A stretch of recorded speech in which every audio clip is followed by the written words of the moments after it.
जो स्त्रियां अपने सास और अपने पति के साथ ये 3 काम करती हैं उन्हें कुतिया बनना पड़ता है। जय श्री कृष्णा मित्रों, पुनः एक बार आप सभी का स्वागत है हमारे YouTube चैनल नवजीवन ज्ञान गंगा में। दर्शक बंधुओं, कौन सी स्त्रियां कुतिया का जन्म पाती हैं, इस कहानी से आप समझिए। ये कहानी सुनकर आप समझ जाओगे कि स्त्रियों को क्या क्या काम अपने सास और अपने पति के साथ नहीं करने चाहिए। दर्शक बंधुओं, ये कहानी बहुत ही अच्छा सबक सिखा करके जाएगी। आप ये वीडियो अंत तक अवश्य देखें।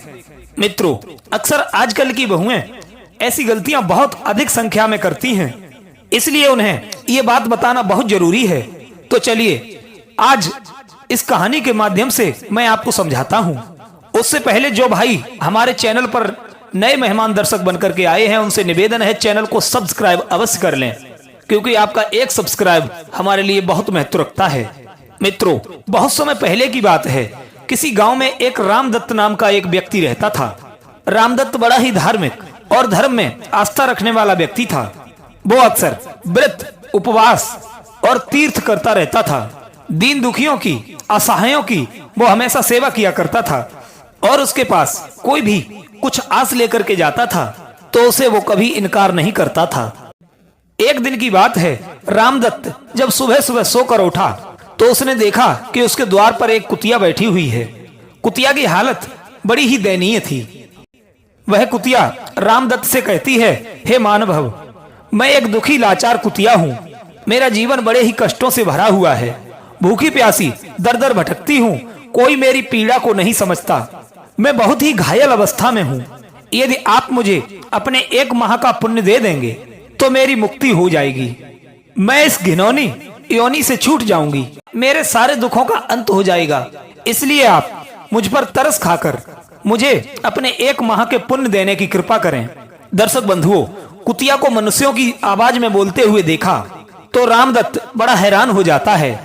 वो अपने मन में खड़ा होकर के सोचने लगा, जरूर ये कुतिया जन्म से कुतिया नहीं है, इसे जरूर किसी का श्राप मिला है। इसने जरूर किसी पुण्य आत्मा या किसी संत का अपमान किया है। ऐसा विचार करने के बाद में रामदत्त उस कुतिया से कहता है, हे भीरू, तुम कौन हो और तुम इस घृणित योनि में कैसे आई हो? तुम कुतिया कैसे बनी? क्या मैं तुम्हारे पूर्व जन्म को जान सकता हूँ? तुमने ऐसे कौन से पाप किए हैं? तब वो कुतिया कहने लगी, हे महान भव, मेरी कहानी कुछ इस तरह से है, ध्यान देकर के सुनिए। एक गांव में एक बुढ़िया रहती थी और उसका एक बेटा, एक बहू थी। वो बुढ़िया अपने बेटा और बहू से बहुत प्रेम करती थी। बेटा भी अपनी माँ की बहुत सेवा किया करता था। उसे खाना खिलाता, उसे नहलाता धुलाता, उनकी खूब अच्छे तरीके से देखभाल करता था, क्योंकि उस बुढ़िया की उम्र काफी वृद्धावस्था में पहुंच चुकी थी। बूढ़ी माँ प्रतिदिन भगवान की पूजा अर्चना करती थी और हमेशा अपनी बहू और बेटा के लिए सुखी रहने का आशीर्वाद दिया करती थी। उनके शरीर में इतनी ताकत नहीं थी कि वो स्वयं कुछ कर सकती। घर की हालत भी कुछ ज्यादा ठीक नहीं थी। तो एक दिन उसका बेटा कहने लगा, हे माँ, यहाँ पर कोई काम धंधा नहीं है, इसलिए मैं धन कमाने के लिए परदेश जाना चाहता हूँ। उसकी माँ कहने लगी, ठीक है बेटा, तुम परदेश धन कमाने के लिए जा सकते हो। तब वो लड़का अपनी बहू को समझाने लगा कि देखो, धन कमाने के लिए मैं परदेश जा रहा हूँ और मेरे जाने के बाद मेरी माता का पूरा ध्यान रखना होगा। उसे किसी प्रकार का कोई दुख, कोई तकलीफ नहीं होनी चाहिए। तब उसकी पत्नी कहने लगी, ठीक है पिया जी, मैं माँ का पूरा ध्यान रखूंगी, तुम माँ की चिंता मत करो।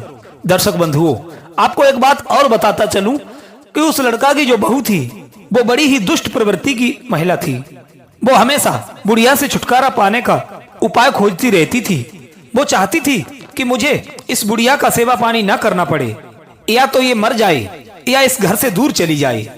लेकिन उसके पति के आगे चल नहीं पाती थी। बेटे के सामने तो वो कुछ नहीं कर पाती थी, लेकिन वो अपने पति के जाते ही मन मर्जी करने लगती है।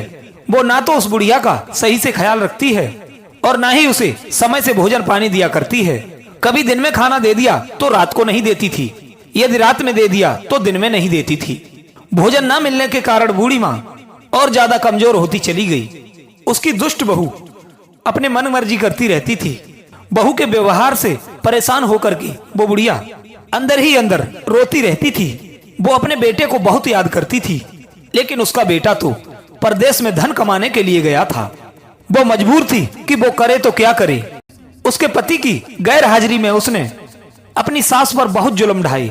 बूढ़ी माँ अपनी दुष्टा बहू के सारे अत्याचार सहन करती रही।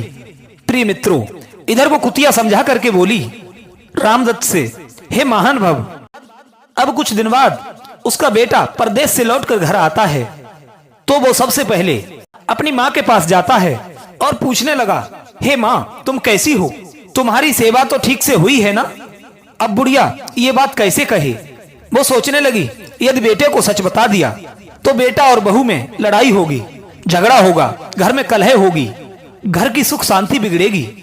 लोग कहेंगे कि मेरी वजह से घर में कलह कलेश हो रहा है। इतने दिनों बाद मेरा बेटा घर आया है, मैं उसकी सुख शांति भंग नहीं करना चाहती। इस प्रकार उसने अपने बेटे को कुछ नहीं बताया और कहने लगी, हाँ बेटा, तेरी बहू ने मेरी बहुत सेवा की है। ये सुनकर के बुढ़िया का बेटा खुश हो जाता है और अपनी पत्नी से भी बहुत प्यार से जाकर के मिलता है। धीरे धीरे जब शाम हो जाती है तो शाम को वो अपनी पत्नी से कहता है, हे प्रिय, तुमने क्या माँ को खाना खिला दिया है? तो पत्नी अपने पति से बोली, हाँ जी, मैंने माँ को खाना खिला दिया है। तब वो अपनी माँ के पास जाता है और कहता है, माँ, क्या तुमने खाना खा लिया है? तो माँ कहने लगी, नहीं बेटा, अभी मैंने खाना नहीं खाया है। माँ की बात सुनने के बाद वो अपनी पत्नी के पास फिर पहुंचता है और कहने लगा, माँ तो मना कर रही है कि उन्होंने अभी खाना नहीं खाया है और तुम कह रही हो कि माँ को खाना खिला दिया। तब बहू कहने लगी, अजी तुम भी कैसी बातें करते हो? तुम्हारी माँ अब बहुत बूढ़ी हो चुकी हैं, इसलिए उनकी यादाश्त भी कमजोर हो चुकी है। वो खाने के बाद भूल जाती हैं। लड़का सोचने लगा, हो सकता है कि माँ बूढ़ी है, उसकी उम्र हो चुकी है, इसलिए शायद भूल गई होगी। पत्नी कहने लगी, सुनो जी, आप निश्चिंत रहिए, मैंने उन्हें खाना खिला दिया है। दर्शक बंधुओं, इस तरह घर का सारा काम जल्दी जल्दी समेटकर पति पत्नी दोनों सोने के लिए चले जाते हैं। इधर वो बूढ़ी माँ बेचारी बहुत देर तक इंतजार करती रही कि शायद बेटा या बहू खाना लेकर के आएंगे, लेकिन वो दोनों नहीं आए। बूढ़ी माँ का पूरा दिन भूखे ही निकल गया था। भूख के कारण रात को नींद भी नहीं आ रही थी। भूख से उसकी आत्मा कुलकुला रही थी। माँ भूखी प्यासी चारपाई पर पड़ी पड़ी रोती हुई कहने लगी कि आज तो बहू और बेटे सोने के लिए चले गए, मेरी जो आस थी वो भी टूट गई, मुझे नींद भी नहीं आ रही है। अब बूढ़ी माँ चारपाई पर पड़ी पड़ी कुछ बड़बड़ा रही थी, कह रही थी, नींद तुम आ जाओ और आकर मेरे पास सो जाओ। हे प्रभु, मुझे अपने पास बुला लो, ऐसी जिंदगी से तो अच्छा तुम मुझे उठा लो, पेट की भूख मुझे व्याकुल कर रही है। दर्शक बंधुओं, इस प्रकार से वो बूढ़ी माँ बोल रही थी। इधर उसका जो बेटा था वो अपनी पत्नी के पास था। उसे कुछ आवाज सुनाई देती है। तब वो कहने लगता है, माँ कुछ बोल रही है। तब उसकी पत्नी बात बदलते हुए कहती है, नहीं जी, तुम्हारी माँ कुछ नहीं कह रही है। लड़का बोला, नहीं नहीं, वो कुछ कह रही है, तुम देख करके आओ। तब बहू कहने लगी, ठीक है, तुम्हारी माँ क्या कह रही है मैं तुम्हें अभी बताती हूँ। दर्शक बंधुओं, जब उसकी बहू देखने जाती है तो उसकी माँ की बातें सुनती है। उसकी माँ कह रही थी कि मेरे पास सो जाओ, मुझे अपने पास बुला लो। उन बातों का मतलब वो अपने पति को उल्टा समझा देती है। बेटे ने भी अपनी माँ के मुख से इन बातों को सुना था कि आ जाओ, मेरे पास सो जाओ, मुझे अपने पास बुला लो। तब लड़का अपनी पत्नी से कहने लगा कि ऐसी क्या बात है जो माँ ऐसा बोल रही है। तब वो कहने लगी, अजी देखो, मुझे ये बात तुम्हें बताते हुए भी बड़ी शर्म आ रही है। दरअसल बात ये है कि तुम्हारी माँ इस उम्र में दूसरा विवाह करना चाहती है। वो मुझसे बार बार कहती है कि मुझे भी सहारे की जरूरत है, मुझे अकेला नहीं सोना है, मेरी भी शादी कर दो। मुझे तो कहते हुए भी बड़ी शर्म आ रही है, इसलिए मैंने ये बात तुम्हें नहीं बताई। तब उसका बेटा कहने लगा, ये क्या बकवास कर रही हो, मेरी माँ भला ऐसा क्यों सोचेगी। बहू कहने लगी, नहीं जी, यही सच है। तब उसे अपनी पत्नी की बातों पर विश्वास हो जाता है। बेटा भी थोड़ा मूर्ख टाइप का था, उसने अपनी माँ से कुछ नहीं पूछा और अपनी पत्नी से बोला, सुबह ही मैं अपनी माँ का रिश्ता तय करके आता हूँ। वो कहने लगी, हाँ जी, जरूर इनका रिश्ता कर दो, इनकी शादी करके इस घर से इन्हें विदा कर दो। मुझे लगता है कि तुम्हारी माँ की इच्छाओं को अधिक नहीं मारना चाहिए। दर्शक बंधुओं, अब बेटा एक गांव में जाकर माँ का रिश्ता तय करता है। ये खबर सुनकर उसकी पत्नी बहुत खुश हो जाती है। कुतिया रामदत्त को समझा करके बोली, हे महान भव, अब ये बुढ़िया हमेशा हमेशा के लिए इस घर से चली जाएगी, इससे मेरा पीछा छूट जाएगा। दर्शक बंधुओं, इधर लड़के ने अपनी माँ से कुछ नहीं पूछा और आकर के कहने लगा, माँ मैं तुम्हारा काम कर आया हूँ, अब तुम्हें अकेले रहने की जरूरत नहीं है। उसकी माँ ने सोचा शायद मेरा बेटा अब हमेशा मेरे पास रहने वाला है, इसलिए ऐसा बोल रहा होगा। माँ कहने लगी कि ठीक है बेटा, मुझे भला और क्या चाहिए, मुझे तो बुढ़ापे में एक सहारा ही चाहिए था, सो मिल गया। मित्रों, बूढ़ी माँ तो अपने बेटे के लिए ये सारी बातें बोल रही थी, लेकिन बेटा अपने मन में यही सोच रहा था कि मेरी माँ तो सचमुच शादी करना चाहती है। वह बोला तो कुछ नहीं, उसने बस माँ का रिश्ता तय कर दिया। तय किए हुए समय पर बारात द्वार पर आई। जब बारात आई तो उस बुढ़िया की बात चारों ओर फैल गई कि बुढ़िया की शादी हो रही है। सब लोग अड़ोसी पड़ोसी उसके मुंह पर थूकने लगे, कहने लगे, नालायक, इस उम्र में अपनी माँ की शादी करा रहा है, तू कितना मूर्ख बेटा है। तब वो लड़का कहने लगा, भाइयों, इसमें मेरी क्या गलती है, मेरी माँ खुद चाह रही है कि उसका विवाह हो, जैसा वो कहती है मैंने वैसा कर दिया, इसमें मेरी क्या कमी है। दर्शक बंधुओं, गांव की जो बड़ी बूढ़ी औरतें थीं, वे सब उस बुढ़िया के पास जाती हैं, कहने लगी, चलो हम इसकी माँ से ही पूछते हैं, उसे ही कुछ भला बुरा कहेंगे। अब बुढ़िया माई को तो बेचारी को कुछ भी नहीं ज्ञात था कि ये सब क्या हो रहा है। तब वे औरतें उस बुढ़िया से पूछती हैं कि जो तुम्हारा बेटा कर रहा है क्या वो सही है। किसी की दादी, किसी की चाची तो किसी की ताई, जो भी लगती थी, सब उस बूढ़ी माँ से पूछने लगी। सब पूछती हैं कि तुम्हारा बेटा जो तुम्हारे लिए कर रहा है क्या वो सही है। अब बुढ़िया माँ ये सोचती है कि मेरा बेटा जरूर कोई अच्छा काम कर रहा होगा, इसलिए ये सब मुझसे पूछने आई हैं। यदि मैं इनसे मना करूंगी तो मेरे बेटे की बदनामी होगी। यही सोचकर वो कहने लगी कि हाँ बहनों, बेटा तो सही कर रहा है। गांव की सारी महिलाएं हाथ मलने लगी। बताओ, इस उम्र में बुढ़िया शादी कर रही है। अब सब गांव वाले कहने लगे, इस बुढ़िया को तो हम बड़ी अच्छी पूजा पाठ करने वाली एक धार्मिक महिला समझते थे और बड़े नेक दिल वाली समझते थे, लेकिन ये तो बड़ी खराब निकली, जो इस उम्र में भी इसे शादी की सूझी है, खुद से तो संभला नहीं जाता और ये शादी करेगी। नाना तरह के लोग नाना प्रकार की बातें करने लगे।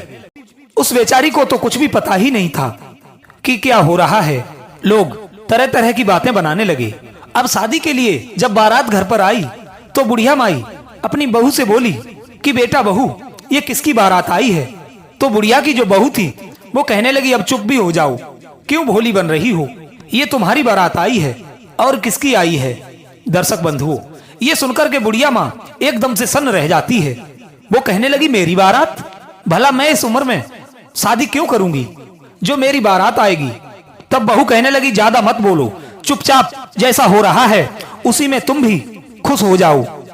यदि तुमने कुछ ज्यादा बड़बड़ाने की कोशिश की और ये शादी नहीं की तो तुम्हारा बेटा आत्महत्या कर लेगा, उसने मुझे धमकी दी है। बुढ़िया सोचने लगी कि मेरा बेटा मेरा विवाह कराना चाहता है। बुढ़िया बेचारी डर गई।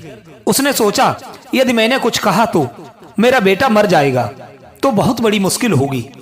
ये मेरे बेटे को अब क्या चढ़ी है। वो बुढ़िया रोने लगती है, भगवान से प्रार्थना करती है, हे धरती माता, यदि तुम ही फट जाओ तो मैं उसमें समा जाऊं। ये मेरे साथ क्या अनर्थ हो रहा है। मैंने कभी भी किसी का बुरा नहीं किया। मैंने अपनी जिंदगी में कभी नहीं चाहा कि कभी किसी के साथ कोई गलत हो, लेकिन आज मेरे साथ ही क्यों गलत हो रहा है। मुझे ऐसे कौन से कर्म की सजा मिल रही है। लेकिन बेचारी बुढ़िया क्या कर सकती थी, रो पीट कर बैठ गई। उसका बेटा आता है और कहने लगा, हे माँ जल्दी चलो, नहीं तो मुझे बर्दाश्त नहीं होगा। ये सुनकर के वो फिर डर गई। उसने सोचा, यदि शादी नहीं करूंगी तो ऐसा ना हो कहीं मेरा बेटा फांसी लगा ले और मर जाए। वो जाकर चुपचाप मंडप में बैठ जाती है। बुढ़िया की शादी हो गई और बुढ़िया की विदाई होने लगी। तो बहू बुढ़िया से कहती है, यदि अपना भला और हमारा भला चाहती हो तो इस घर में अब कभी मत आना और यहाँ से चली जाओ, और अब तुम्हारी शादी हो गई है। बेचारी बुढ़िया रोती हुई डोली में बैठ गई। जो कहार थे वो डोली उठाकर चल दिए। चलते चलते शाम हो गई, काफी अंधेरा हो आया। रास्ते में ही एक गांव था। वे उस गांव में रुक जाते हैं। एक परिवार ने उन्हें अपने घर पर ठहरने की पनाह दी और कहा कि आप यहाँ रुक जाइए, सुबह चले जाना। दर्शक बंधुओं, पहले के लोग तो ऐसे ही रुकते थे। आसपास में सबके साथ यही होता था। कोई भी ऐसा साधन नहीं था, कोई ऐसी सवारी नहीं थी जो एक ही दिन में पहुंच जाती। अब तो वो लोग एक घर में रुक जाते हैं। वो जिस घर में रुके हुए थे उस घर की मालकिन बड़ी ही आलसी थी। वो अपने घर में काम को सही से नहीं करती थी, ना ही कोई पूजा पाठ करती थी। उसके सारे घर का सामान इधर उधर फैला पड़ा रहता था। कहीं सूखा था तो कहीं गीला होता था, कहीं बर्तन पूरे घर में फैले होते थे, कहीं कपड़े पड़े होते थे। तो बुढ़िया बेचारी एक कोने में बैठकर रोने लगी और अपने बेटे को याद करके सोचने लगी कि मेरे कौन से कर्म की सजा मुझे मिली है जो एक माँ को अपने बेटे से अलग होना पड़ गया। मैंने तो जिंदगी के इस पड़ाव में कभी सोचा भी नहीं था कि मैं कभी अपने बेटे से अलग हो जाऊंगी। वो बूढ़ी माँ अनेकों प्रकार से माता रानी की प्रार्थना करने लगी। तभी उसने देखा कि उस घर में सूप और झाड़ू आपस में बात कर रहे थे। बर्तन भी उनके साथ बोल रहे थे, कह रहे थे कि जो इस घर की मालकिन है, इसके पास लक्ष्मी कहाँ से ठहरेगी, ये कभी हमारी कदर नहीं करती है। कुछ बर्तन कहने लगे, देखो हम चारों तरफ बिखरे पड़े हैं। झाड़ू कहने लगा कि ये स्त्री ठंड में हमें बाहर फेंक देती है और हम बाहर पड़े रहते हैं। सूप भी कहने लगा कि ठंड के मौसम में हम बाहर पड़े रहते हैं, कोई ऐसा नहीं है कि जो हमें उठाकर अंदर रख दे। यदि हमें कोई उठाकर अंदर रख देगा तो हम उसे बहुत खूबसूरत बना देंगे, देवी शक्ति की उस पर कृपा हो जाएगी। बुढ़िया माँ ये सब सुन रही थी। वो एकदम से उठी। उसने जो सूप, झाड़ू, बर्तन, तराजू, पसेरा थे, इधर उधर घर में जो सामान बिखरा पड़ा था, वो सब सामान उठाकर सलीके से लगा दिया। दर्शक बंधुओं, अब तो वो बुढ़िया अचानक ही 70 साल से 16 साल की कन्या बन गई। यह देखकर बुढ़िया बड़ी अचंभित होती है कि ये चमत्कार कैसे हो गया। बर्तन भी कहने लगे कि मैं भी इसके साथ जाऊंगा। अब वो घर की जो लक्ष्मी थी वो बुढ़िया के साथ चल देती है। अगले दिन सुबह हुआ तो कहार विदा करने के लिए बोले, तो बुढ़िया जो डोली में बैठी तो कहार देखकर भी हैरान हो गई, क्योंकि वे जिसे लेकर आए थे वो तो एक 70 साल की बुढ़िया थी और ये तो 16 साल की एक लड़की है। कहार उस बुढ़िया माई से कुछ भी नहीं बोले और चुपचाप डोली उठा करके चल देते हैं। लेकिन जब बुढ़िया माई अपनी ससुराल पहुंची तो जो घर परिवार के लोग थे वो भी देखकर उसे सन्न रह गए कि इतनी सुंदर बहू। सोचने लगे, अरे वाह, इतनी खूबसूरत लड़की जो 16 साल की है, ये तो कमाल हो गया। वो लड़का तो बुढ़िया बता कर गया था, ये तो नवयुवती आई है।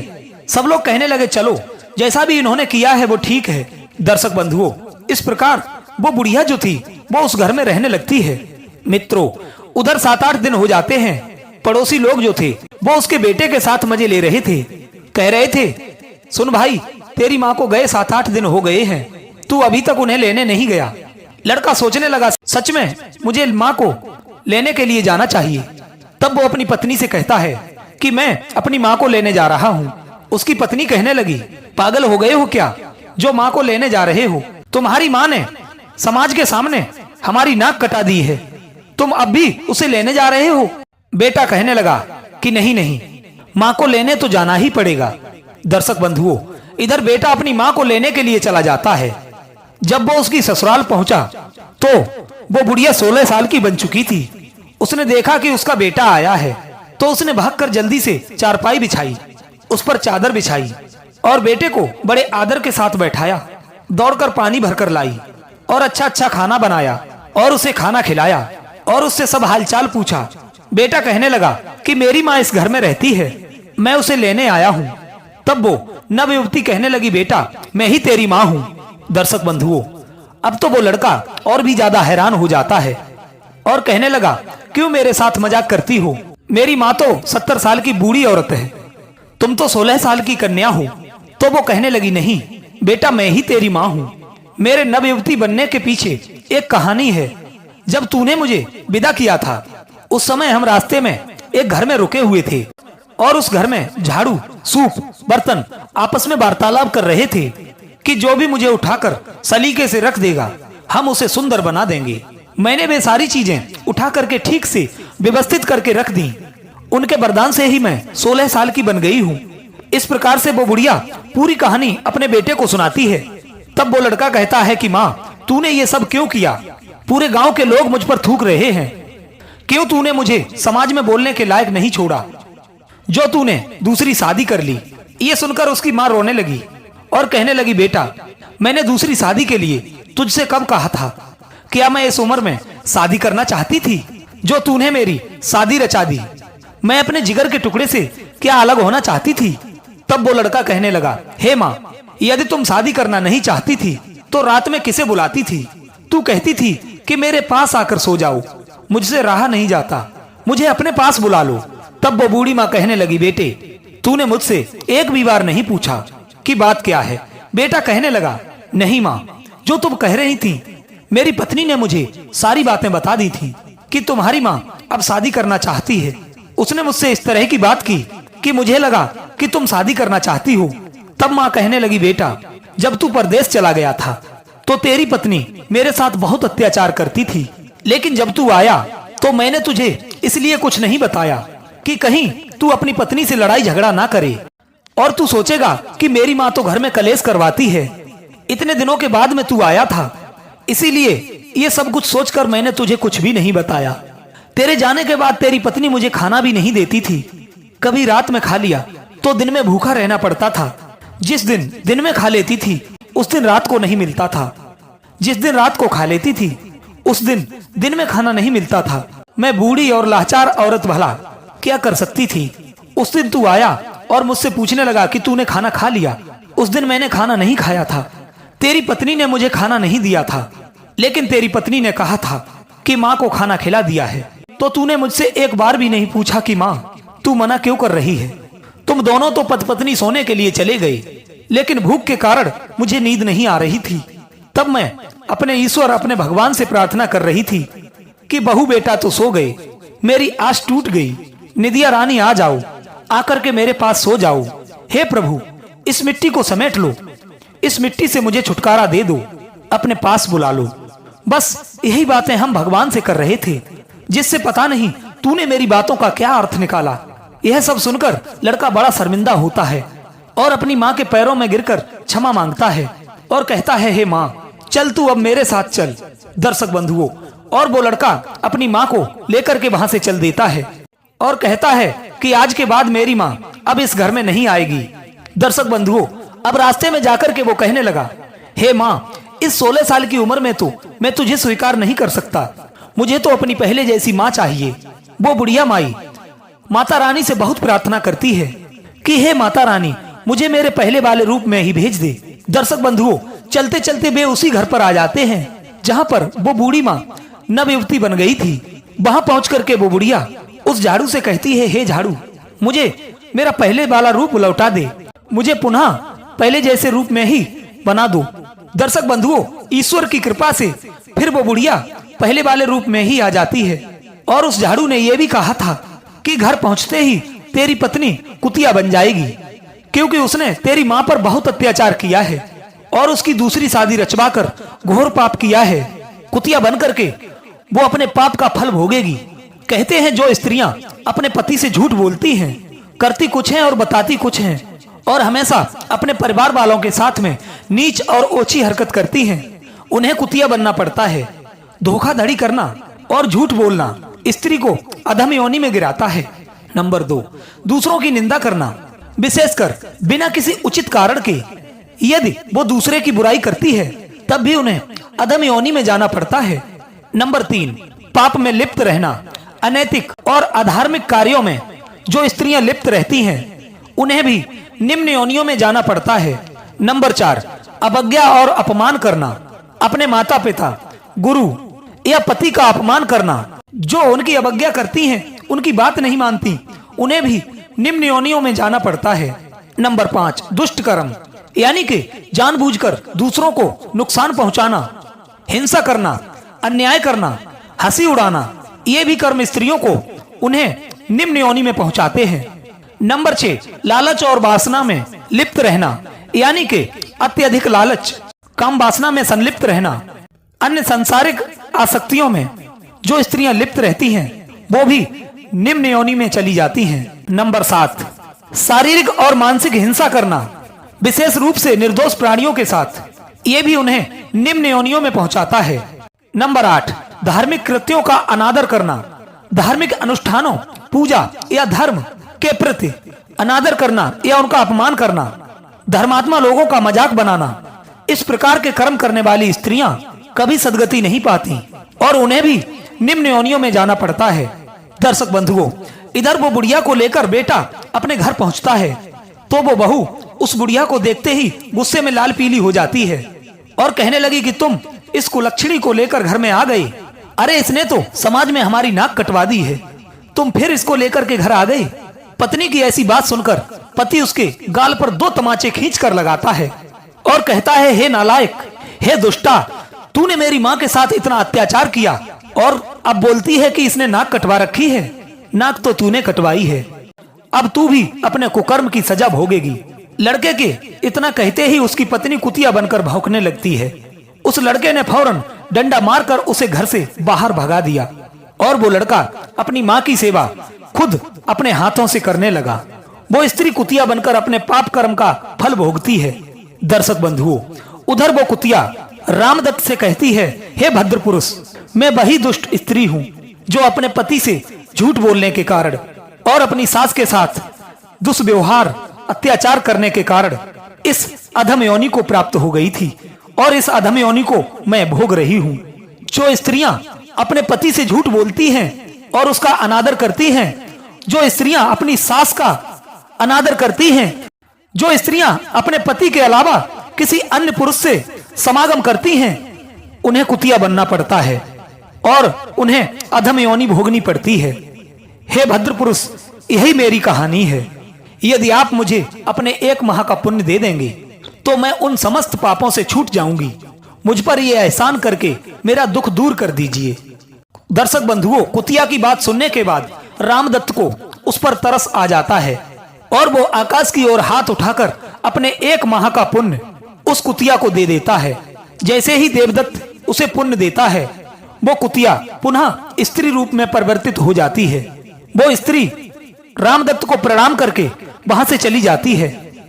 बचा हुआ शेष जीवन उसने भगवान की भक्ति, उपासना, तपस्या और साधना में व्यतीत किया और मृत्यु के उपरांत उसको स्वर्गलोक की प्राप्ति हुई। प्रिय मित्रों, इस कहानी से आपने क्या सीख ली, हमें कमेंट बॉक्स के माध्यम से जरूर बताना। ऐसी ही ज्ञानवर्धक कहानियां सुनने के लिए मेरे चैनल को सब्सक्राइब करना। मित्रों, मिलते हैं एक और नई ज्ञान चर्चा के साथ एक नए अगले वीडियो में। तब तक के लिए आप सभी का बहुत बहुत धन्यवाद। जय श्री कृष्णा।